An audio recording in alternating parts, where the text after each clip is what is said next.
Banandi Amiko du pasteur Bobo, partout où vous êtes à travers le monde, notre vie qui est besoin ébélé, Bozali, Kolandabiso. Presque 1 million de personnes nous suivent chaque mois. Vous ébélé, vous pouvez se confiance pour l'émission. Ils ont la qualité. Ils ont la actualité compliquée, il y a qualité présent. Baptême, il y a qualité beaucoup plus sur comme ça, makamuna place nango, mangobotali beaucoup l'option, hôtel beaucoup plus sur occupation, il y a beaucoup l'option. D'autres walina, secrétaire général, il y a Aparico, monsieur Clovis Mbikaï, Naïe, Toko Solo la président, Toko Solo la président, Mbote, de Clovis Mbikaï. Mbote, pasteur Bobo, Mbote na balandinyo so ya miko ya pasteur Bobo. Bonne santé. Santé za kitoko, nangolo nzambe, makamunyo so ya malamu. Bon mouvement, il y a Aparico, c'est battu bonne santé, il y a Aparico. Santé Aparico, ezali malamu mingi, ezali malamu mingi, si ce n'est que moi, koko so ezali kaka poa souci mboka mutesala rake, bien que santé Aparico ya malamu, mais l'air moko esala rake, santé za la malamu te puis c'est ma kanisi, eza toujours tourné vers mboka, ya moi esala ramutu pasi. Tout sur la présentation tout sur là, tout que si ma après le ouais et tiens tu sais que du monde va trouver toujours n'importe quoi. Je précise la diaspora, ils ont 2 grands mouvements. Ils ont beaucoup plus Bandego. Il y a eu des personnes avec Tshisekedi, Nabino, Bandego ya Aparico, Bokena que battait les Nice, Bosla, Massonné, mais ensemble. Vous avez 2 grands mouvements structurés au Basla Batebele Simalabino. Mais depuis le ouais et tiens tu sais que du monde on aurait un mandat na Aparico, on aurait un mandat attiré plus ou moins un peu comme leader à la diaspora. Je précise un mouvement bien structuré. On a moi battu bénéfiquement Balikolondaï dans le niveau il y a diaspora. Mais quand vous comprenez, attaque attaque Aparico comme mouvement, attaque l'équipe de et puis on aurait un mandat, attaque l'équipe de peut-être tu serais dans l'équipe, attaque l'équipe partagée, bête à côté, bête côté. Comme il y a jeté, attaque tout, bête bino. C'est dû à quoi? C'est quoi juste ils ont fondé, c'est comment on appelle ça malo. Merci mingi pasteur Bobo. Batak wana ndengo lobby. C'est vrai mikolo yo biso moko peto kamwe mais explication ezali facile. Explication ezali facile dans le sens que ndengo lobby déjà occupation à terrain na libanda ya mboka na diaspora. Donc apparaît comme mutu avandi ici makambu ya résistance. Ça c'est 1. Et puis de 2, tant qu'on parle quoi, 26 ma résistance, bateau baro konzamboka pour le moment, et ça la bango, nous ça la bango passi. Pour éviter n'engeni balbana français sur quel pied danser. Alors na yango basali nini, ba multiplier ba stratégie belé de manière à ce que baluka ko détruire ou bien ko affaiblir mouvement au ici lancé à wanakati ya poto. Yangwana soit ba okabola bambongo bakotinda batu yango moni bandeko musu bauta kisasa baye toujours na bitwana malgré que ba représenter présence na bango na kisasa awa na poto ba représentant comme baye basanga na bamakambu mais na sima masanga ya masangani na bangwana komba pareko ezobima na kati. Alors bango pe baye on a autant Daniel Saf mais la bible de Bobandaki entre autres na habité so ngula nini to bandaki et puis na habité responsable ya pareko nini yango abandaki ko attaquer na ndimi ko touté mais nde biso na habike par bandeko na biso musu ya pareko ba réplique salamaki. Ça c'est un, donc ils ont un mouvement wana et puis certains opposants baye continuer makambwana. Alors, il faut la préciser le komoko. Au moni nazan et mingi depuis un certain temps émission chaque fois sokozo bandango ozolo bake na kati émission au kotisi ou bien tolba miko à pasteur Bobo et kotisi nini ya occupation na kati ya émission na yo. Alors, problème autoza na ngona bandeko na biso, problème munene et outil na kati occupation. Kourouze et ton même ezali kourouze et occupation. À partir du moment où biso to vende la occupation, ezali et tumba na biso. Alors bandeko o bazali na posa ya kokabola gâteau. Pour ba kabola gâteau malamu, il faut ba bundisa bato bazolo ba makambu ya occupation. Yozo sala bien donc zo relancer ngo o lo barakutu même opposant mususu ba kanisa kango mais balinga ko bimisa ngote. voilà esika nini bandeko oyo baza na besoin ya bambongo bakozwa bambongo po bameka koya ko détourner regard ya batu eza sous na occupation te mais batu bamanda kosolola bamakambo misusu. Voilà moi bandamu ya ba raison ya attaque puisque Apareco a vendu na diaspora en même temps discours oh ya occupation ils ont dérangé batebele bato bali bali mbongo bayebi ke toko ta na nzela na te mais to lukande ko détruire nzela wana ya occupation mais ekosimba susu te puisque essayer continue na ba bongo ya batu essayer continue na ba mémoire ya batu ba congolais au pe ya mboka bayebi ke to na kati occupation puisque ekomi ko lobama même certains leaders bazo lobango autrement. Certains leaders bako lobake bako libérer mboka na leader mo ya rassemblement alors bi bali ba libérer mboka mais pasteur Bobo na ba landia miko pasteur Bobo soko zo libérer loko c'est que loko ngeza occupé pour libérer mo mais balingi ko bimisa terme wana te pour na nini pour ekutaki na Apareco et loko mabende ya wana to ko yeto so la beto so na yo penza na rasipsi to ko ti dimension ya occupation en tout cas ça c'est créé à polichinelle tout congolais bien tout congolais à l'obagango mais na kuzu na ko bomba matal le mindele ba ko mi ko lubelengo na cette autre vidéo on peut canter Mikolo madame Nour une femme allemande d'origine égyptienne là-bas allemande bolandaye mondele comment azako expliquer occupation ils a passé ba congolais ba kolenga ko banga parce que maintenant yo to so la penza même tout là yango penza to ko ba est-ce que ezate po bilon bokangi pe espace ngo bokangi terrain parce que ba les gens so abimi tout le monde ba mouvement ba syndicat de Kolo Mikolo ba sa action belé ba activité belé mais ba contre terrain bilo bozali il faut pas bousculer bilo c'est normal la football c'est muto la balle balanda kait faut pas bousculer bino ba musique tombe bala poto la route terrain en bord la bilo ba la pour ça ba respirer bi bolinga ba respirer te ya ngo bozo missile c'est normal oui ça géopolitique bozo missile pour balinga ba pour ça et espace tout à fait pasteur Bobo ezali jeu ndenge lobi baza na besoin espace mais eloko mo ezali malamu la naki on émission moko kala mingi te obimisa ki sulika muso lobi vérité nde mutu ezali bien bobanda osololana ndeko moko awa soki na kotanga kombo na ekone fido bolobi likambo ya vérité omoni bandeko musu ba olinga ko occuper espace discours na bango ezati na sukate discours na bango ya na katikati et puis eza clarté pona bandeko mingi ya mboka na biso tokozongela toujours dimension o zolobana mboka na biso eza toujours occupé mais bandeko ba olinga kozwa espace ba osala neti to na kati ya démocratie moko boye. Ce qui est faux et archi faux n'a habité. Bilo bokangi poto po mangola bokangi poto na bola bilo. Ba pour ça ba respirer. Ba bon ba bon. Ba la ba pour ça respirer. Espace Orlando Moli. Botika espace. Botika espace. Bilo tubo bunda pour la Congo, bilo tubo bunda Kabila Kende, bilo tubo bunda peut-être yo bi bilo bozo bunda beaucoup peut-être la libération en Mboka la Congo, en Mboka la Sokomba Kamboyo, bota la biso.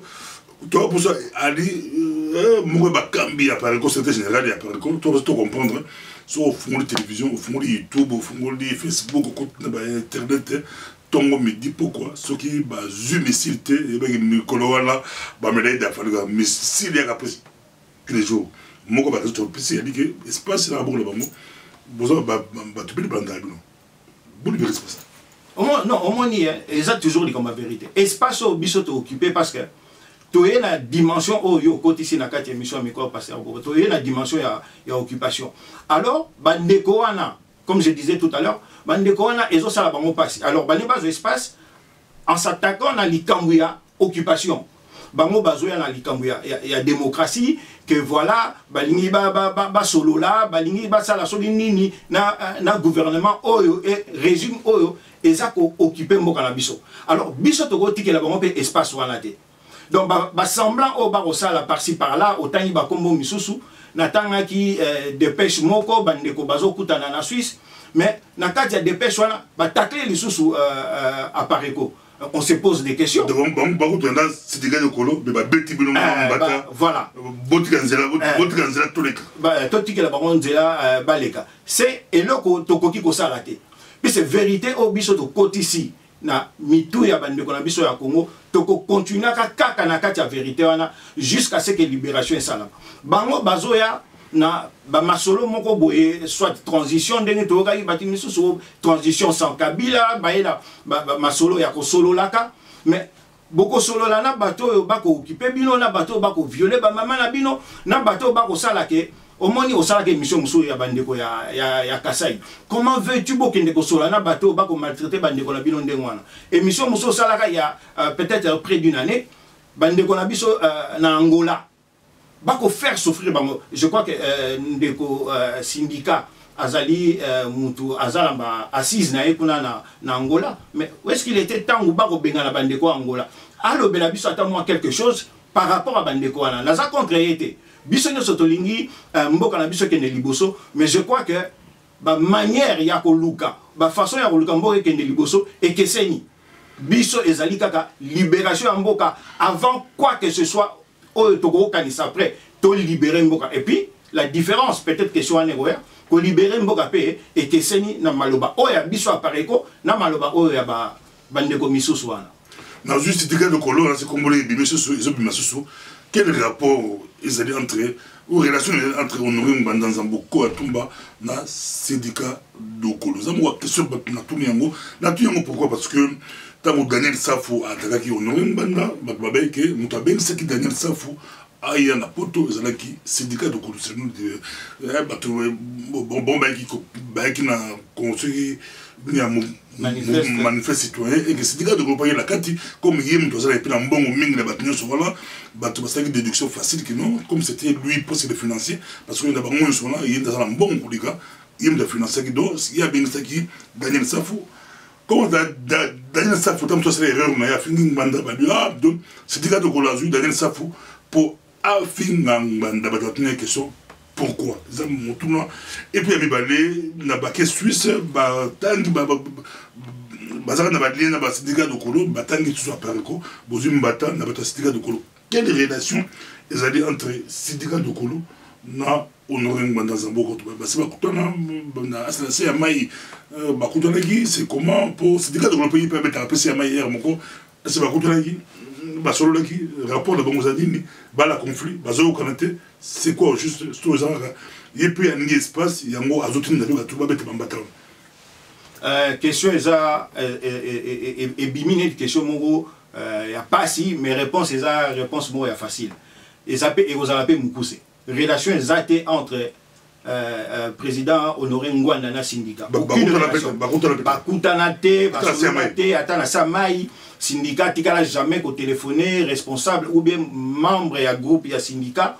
moko atikala te ko téléphoner membre ya Apareko ou bien directement président Apareko et loko moko te esalama et loko moko esalama te mec le problème ezaka kandengo zoloba eza question ya espace to pekisi mutute azwa espace mais manière ozolinga kozila espace à s'attaquer à Apareko wana ndeza manière à mabe wana eza manière à mabe parce que Apareko ndenga vandisi makambu a na diaspora yaka na discours kaka o ekokende na sens ya libération mboka wana nde bakoyoka un exemple omoni ndeko na biso Mwanda Semi alobaka favorisaki ba glissement banini mais à partir du moment où aeko changer discours aeko bimisa makambo Apareko aloba ezala kombo akanambe ezala likambo ya occupation oh lelo bato nyonso na kati ya mboka bakomi koloba likambo occupation on n'a pas tiré sur nani sur Mwanda Semi alors que alors le baba makamba ya occupation biso to vandigné pourquoi parce que ezali nzela oyo biso to lakisa alors ce qu'on continue nzela na problème exact on va naviguer to kende ensemble to passe la poké et le balonta bandiko la bino ya baradio la bino balabara to passe la poké to passe la poké on le lo bino boza contre la transition boza contre la élection boza contre la dialogue bino boboitu ndemo dit ah maramo boza compliqué boza passer bobo na mel ne refel mais la zo comprendre so ba bimi babuki yango so bimi bino so lo buki bimi ka babuki yango bozo profiter na force na bino la puissance na bino bokare espace mais bozo quoi ça tout bobo dialogue bobo transition boboyi balinga balobi transition sa Kabila biloko to fokop balobi soki élection Kabila ko sa ko te élection bolinga monté tout boboyi makambo yo mais quand expliquer ce bozo boya tout pourquoi et puis na c'est dans bozo proposer. Merci Mingi. Au moni émission est retournée toujours sur occupation. D'ailleurs, c'est une bonne chose. Pour et vendre vraiment la mitou ya Batunios. Avant de répondre que Toboyi, na repé ça exemple mi balé. Exemple ya élection mi balé. Oh il y a 2006 na 2011. Au moni biso discours na biso échange raté. Ezaka occupation faut libérer Mboka. Baloba na biso makambo buti kolobana oh bolingi de élection te bolingi banini te Jean-Pierre Mbemba a sali élection biso apareko to pesi poids place à Zali a ebi de quelle manière to pesa qui est poids to pesi poids a gagné l'élection mais à poli wana za ko ndima na biso ya liboso o ba baloba to boye élection mais to tikali kaka na position na biso wana to zali contre l'élection ti bangule leki 2011 même discours contre Apareko, voilà, bozobo ya élection pour la nini, bozalaka toujours ndengwana, bolingi makambute, ya kosangana bo, to bien, bon, ok, ça va. Toye bisi lisusu, bande kona biso IDPS. Élection ezan nzela ya mabe. Mais, pour to boy, ba fisi jaka biso l'air nyonso, to soutenir. To soutenir les défunts, Tshisekedi, Kimia Bisika Alikuna, to soutenir ye. Bandeko ba pembeni, comme il n'est plus là, Bandeko ba pembeni ba ebi de quelle manière to soutenir nani wana les défunts Tshisekedi ba conseil ba biloko to yebisaka e pour na makambe élection et ko sala maki a gagné l'élection mais à poli mais papa bobo et salami 2 fois to ko continuer ka kakate à chaque fois to tiaka maina 20 na biso poto lo baki ah non to la nana baninga te l'inverse peut ça la manano baninga pe bachana no maina 20 na bango pe balanda biso ezaka discours moko. Et ça, libération parce que Mboka est allé occuper. Et puis maintenant, pour nous répondre à la Bozindo, pourquoi tu as un dialogue, pourquoi tu as une transition même sans Kabila? Au moins, Bandeko, Missoussou, il y a une opposition. Tant que tu as une transition sans Kabila, l'élection et tout ce qui s'ensuit, tant que tu as Bango, on ne parle pas de Rouberois. On ne parle pas de Bissengimana.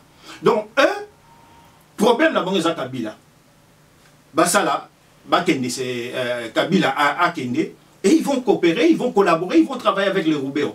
Or, na qui chance ya na mingi na kisasate malheureusement na yaki déjà na jeune donc makamsu na mona raté mais na yeko mona mona ba télévision na bino makambu bokoloba les Roubeaux en question un exemple je cite Roubeaux mais il y en a des milliers Roubeaux ndenge na yoka na ba télévision azalaka étudiant rwandais, représentant de Rwandais dans Lubumbashi. J'étais pas là. Mais la terre la vidéo. Ceux qui ont la vidéo qui ont mais ce type-là se retrouve aujourd'hui comme le véritable président du Congo. Alors, Bino Borolobake, une transition sans Kabila, mais une transition avec Rouberois. C'est un exemple. Il y a les Nyamurugabo, il y a Misso Soubali. Voilà pourquoi Torobo, il y a l'émission européenne, c'est l'impression que tu retournes autour de l'occupation. Na ligne que tu es à puis c'est biso ce qu'on vise, c'est la libération. Alors, libération, biso toro luka, ezaliboé. Au moment du rassemblement, à un moment donné, ils ont parlé de l'alternance, tout ça. Différence place entre Bissona Bango et Zarana. Biso toro loba alternative, Bango Baro loba alternance. Alternance na Bango et Zarana, Baro lobo. Transition sa Kabila, mais ils vont travailler avec les Roubera, les Nyarugabo, les Bizimakarara et tant d'autres. Ou en alternance. Mais Bissota Moutoroba alternative, c'est balayer tout le monde. Bango Touana, Bazana bloc Mokona Kabila. Système Wana Mobimba. Ceux qui bandeko ba comprendre position à Bissoté, position à Bisso Yangoana, alternative. Donc faire partir tous les systèmes. Aucun Yabatu Owana Bakogi Kotika la Namboka na Bisso. Ou bien Batikali comme simple citoyen, Batikali, Bamisale Belé, pasteur Bobo. Et puis on ne met pas les gens dehors dans le monde. À côté de la méthode au Kanga, puisque Bamakabouezali, il y a au Kanga Batouana. Et ça n'est pas Roubé ou à Torokanga Bango, comme même Banamboka Missous Torokanga Bango, des collabos comme les Mende. Banamboka na Torokanga Bango. Mais quand je dis alternative, Bichazali, qu'on balaye le système Mobimba. balayer système oyo bakokima bakozwa chance akokima bakimi oyo bakozwa chance akokima te tokokanga bango bakokende na justice tozala tosola mpenza nde tokopasola po ke eloko bandeko na biso ya eza babendeli les oyo bakopasola po ke tokopasola po ke bozokaba bien sûr pourquoi bana London why bolinga kokavalier seul bobino boka ça bozuta ba syndicat de Kolo exemple tu peux exemple kala yi bozuni ba syndicat de Kolo bosala alliance on s'appelle bien moko VH il va monter ba dombo ba ngo VH azawala il va monter ba bram loka ba ngoya bien que GPS azawala bien GPS VGPS azawala pourquoi pas bon ça c'est GPS n'a pas syndicat de Kolo bah c'est la force bon il y a au cavalier seul dans cette question ouais pourquoi binomoko merci mingi pasteur Bobo au moins les kambo yo to meka ko expliquer on a ba sens mingi bande ko misusu peut-être balandara biso na bokebité ezali impression o balinga ko latisa biso hein na bande ko misusu ke to linga ko sala toujours cavalier seul. Mais il faut qu'on soit déjà combo appareil koana. Appareil ko awana olobi on tout à l'heure pourquoi tout le monde ça alliance té. Appareil ko zali alliance. Déjà au bandeli même il y a likambu tant au combo bato ba vandagi ba fondateur na ba cofondateur tant ba vandagi ba bimisa appareil ko déjà combo et PCI alliance. Alliance bon bolbi tout le monde ça na batute. Na repère ça exemple moko et puis na développer peut-être après. Tout ça là qui alliance moko boye malheureusement et capotaki avec les défunts Tshisekedi et le général Mouneni. Et ça y alliance. Tout ça là qui n'a pas tout. Mais on a peut-être bandé ko ba robo sana. Et à mala mouté il faut tous à la mémoire. Et là qui mémoire mais okufa faut koye parce qu'au point ko kufa. Ozomon les défunts n'est plus là comme je disais tout à l'heure. Il faut koye ba point les okufa mais peut-être wana simana e mwandambu ba ebi po nini ezalaki morné to comme il a un niveau ya signer ezali morné puisqu'on a parlé on a discuté on a échangé et comment il a signé batimuso ba bendani a ekomi mobulu ça c'est un et de deux na lingi na ebisa bandeko au PC exemple ya syndicat na zoka exemple wana pourquoi to vanda na ba syndicat et tout ça bon abot na auto PC exemple ya élection. Il y a un avis pourquoi les autres ne vont pas mettre P20 maïnakata vino na bango les lots par exemple ba o ba au cancer to sangana na batute front civil il y a Suisse de la résistance front civil il y a Kulutu Nabiso Kaumbu les lots to zana bango les lots to sala alliance oyo bat to nga sala alliance les lots alliance monsieur salami to mona eko kende ndenge nini puis c'est alliance et salama ba misusu bakenda parce que délai au bango bazaki na mutu na bango et ko na délai à par côté puis ça paraît quoi le barake et tout malabi so na délai té alors ba misusu ba yaki un esprit à délai tant ba moni oh et comme ou là ba mi bedi bango moko to sali alliance na ba résistant au ba na Londres en Angleterre disons ba résistant au ba na France ba résistant au ba na Belgique na Canada les États-Unis un peu partout to e ko sala et loko to benga Conseil national de la résistance congolaise. Et ça l'a maquillé le 12 août. Pour te dire que bandeko o barolinga ko catégoriser biso que tolinga alliance et ezali le romora lokuta puisque les preuves sont là tout ça là ba alliance na pesi bino ka o ya munene o to sala ki na ba général munene na le défunt Tshisekedi malheureusement ba entente ezali ndenge moroté au moins biso tolingi to sangana na batu oyo baza ko considérer mboka na biso comme tozana na kati occupation. Il y a un moni Conseil national de la résistance congolaise au 8 au Salamasiko et sangisi ba résistant au bazo reconnaître que mboka na biso ezali occupé au bazo reconnaître que alternance ya latinité mais photo qu'il y a une alternative au bazali d'accord que il faut to sukola tous les systèmes siko o wana donc pour na biso bandimi siko ba chemai babino to landana nu o pe apareko alobara toujours pour libérer mboka. Donc, voilà un exemple. Ce qui est mon exemple, on est coquité. Bon, retourne à la question, mais yo en tant que micro pasteur Bobo, na la question que tous abisso moroté, n'est pas au niveau là, tu abisso cavalier seul. Non. alliance eza ya kofungwa to ça mais côté comme sur la posate il y a une solution parce que comme la solution des eaux bunda mona moto sur argument moto par quoi ba kasi on se trouve beau patience qui mérite que patience pour solution la bilan mais quand tu concret pour comprendre et aussi normalement c'est comment beaucoup arriver à tout petit sur détail mais comment beaucoup arriver bali kolanda biso bato ba mouvement belé ba groupe belé bali kolanda biso bato so ba posa ba kota par ko ala posa alanda bino a sepela na discours la bino ayoka ka bino ala posa akota mais solution la bino et quoi arriver comment et puis lancer message na bato ya loko so bato so la poto loko so ayoka te so ka kuna mbongo ezali alandi bango so kuna mbongo ezali ala ndimbangu balibera mboka na loko sauté sans la patience na personne là au succès. Merci mingi pasteur Bobo neti to komi na liloba ya suka mais na kata liloba suka na otuni question ndenge nini to sala ndenge ni biso to kokanisa pa na ko sikola mboka na omoni il y a quelques mois président na biso sala ki vidéo moko na kata vidéo na alobaki un peuple se appuyer qui se wana un peuple se libère. Alors, biso, étant donné la biso ya ndenge biso tozo ça la travail moko, mais travail wana leur moko il faut écoutana na peuple oyo na mboka na biso kuna na Congo. Travail autour ça. Peuple wana tangu ako adhérer totalement na étant donné biso to sala en ce moment la symbiose wana et ko sala que peuple wana a rotelema et puis oyo goyasima. Na habité ça na expliquer bien. Donc peuple a se libérer ça c'est un.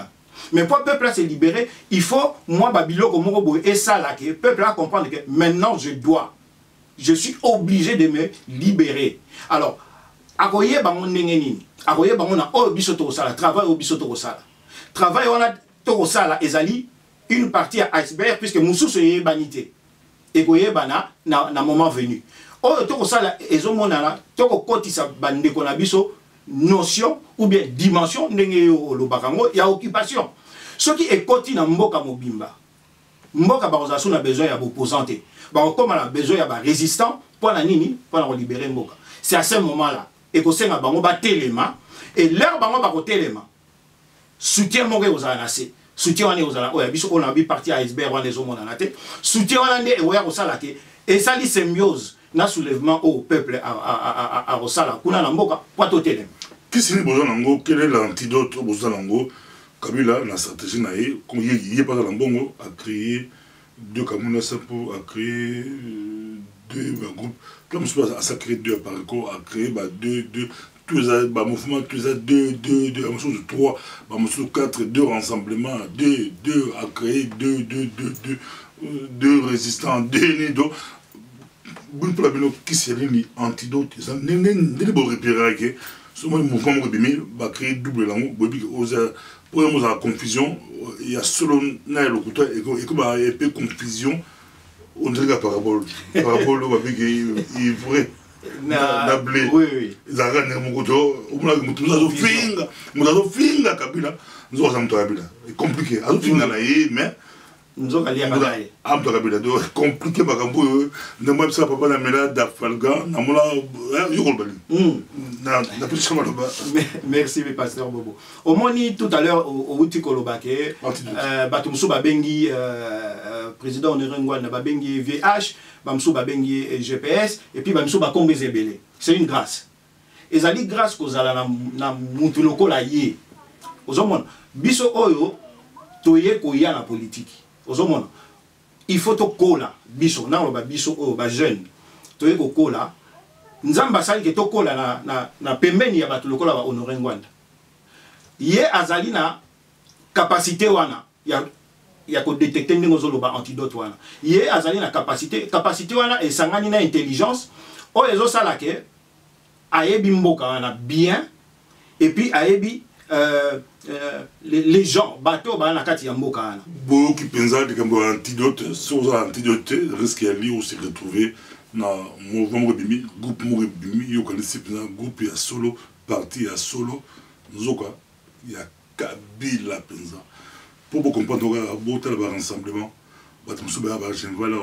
quel est le président, toi la vidéo, toi l'interview, tout ça, interview. Mais quel est le président Memikolo, va défendre Kabila au Cameroun, au Cameroun président.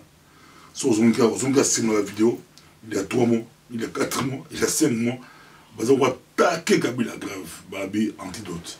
Merci beaucoup, ton succès. Mon message, il me trompe ça, tout succès. Merci mingi pasteur Bobo ndengo ya minga susu na mokolo lelo ezali mokolo domingo mokolo tokumisaka kolo na biso na tondi kolo vraiment botondi ndenga permettre to kutana et puis na lingina ebisa balandi que apareko ezali ko fungola maboko ko tendre maboko oyo bazali na souci ya ko libérer mboka oyo ezali occupé toze la bino to koyamba bino vraiment na recruter. Tous a toujours recruté, tous a toujours recruté. Ils ont fermé. Ils ont fermé. Ils ont fermé, ils ont ouvert, toujours recruté, toujours et puis bazo ya tribalisme. Et pas la mission tribalisme, tribalisme. Plus de 3 ou 4 raisons. Tout le monde tribalisme, ça te pas tribalisme, ça la passe na ba mouvement, ba parti, ba groupe, na Sony, na Sony. Au moni tribalisme ezalité na opeso moi exemple mokonzi na biso honoré Ngwanda yaza mutu ya Équateur aza mutu ya Équateur soki azara en esprit ya ki tribalisme mutu alingaka landa ye il fallait azara mutu Équateur mais esalami ke mutu alandi ye aza mutu Équateur te aza mutu Kasai mais avant même na lobana bato ba ebaki apareko kala tozaki na secrétaire général ya apareko comme on a échoué un pasteur. Azalaki mutu ya Équateur te. Aza mutu ya Bakasai. Alors que Azalaki mutu a Rolanda pe Ngwanda. En principe, il fallait que mutu Équateur pour pas kanisa ndengwana. Oyo ozo vice-président na biso Ndala. Ndala aza mutu ya Kasai. Mokonzi na biso asi aloba eloko wana mais bato balingo latisa biso ango. Pour na nini pour pas détruire biso. On deux sont devenus na organigramme na bilon. Pour qu'on a 5 personnes, il y a un organigramme, il y a le colo.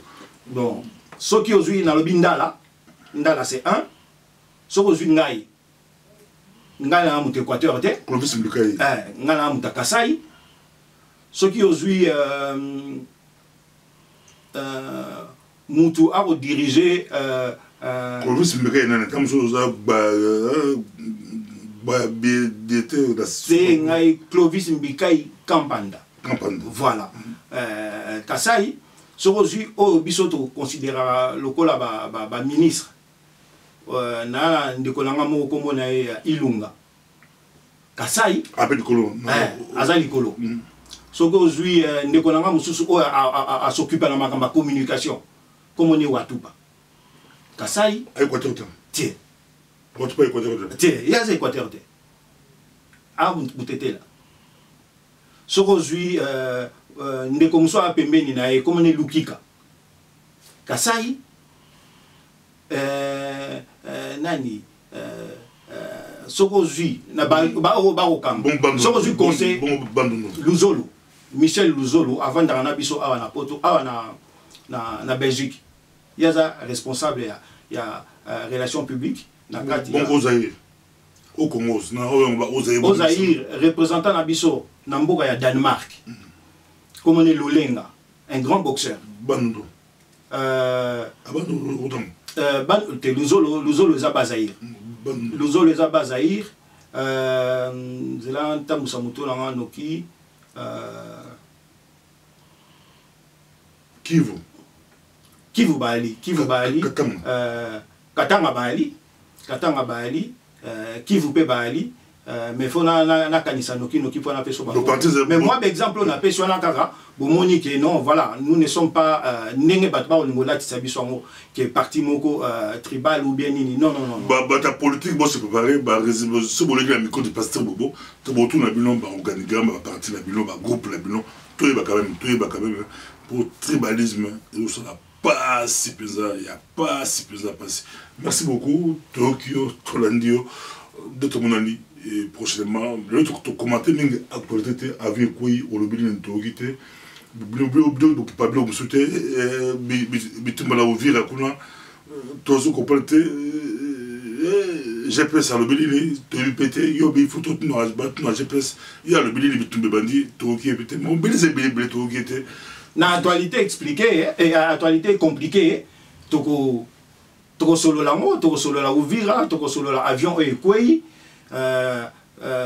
lobisuni avion kwei Uvira ouais toko solo la mo merci beaucoup là si toyamba Clovis Mikai Kapanda aza beauté aza Kapanda toyamba na actualité compliquée donc mo ba cadre présent il y a Aparico numéro 3 il y a Aparico mais aza Mongalate c'est un peu signe bien tout ça Aparico a continué la ningwana ça peut bien pour ça Congo za bisonioso Congo za bisonioso et vous avez bien que on ring bandaza mutano ubangi au côté Aparico au côté numéro 2 Mongala numéro 3 Mongala numéro 4 numéro 5 numéro 6 numéro 7 numéro 8 numéro 9 numéro 10 numéro 11 Mongala to boy makambo ça appelle Sony ça appelle Mawa ndето monani prochainement merci.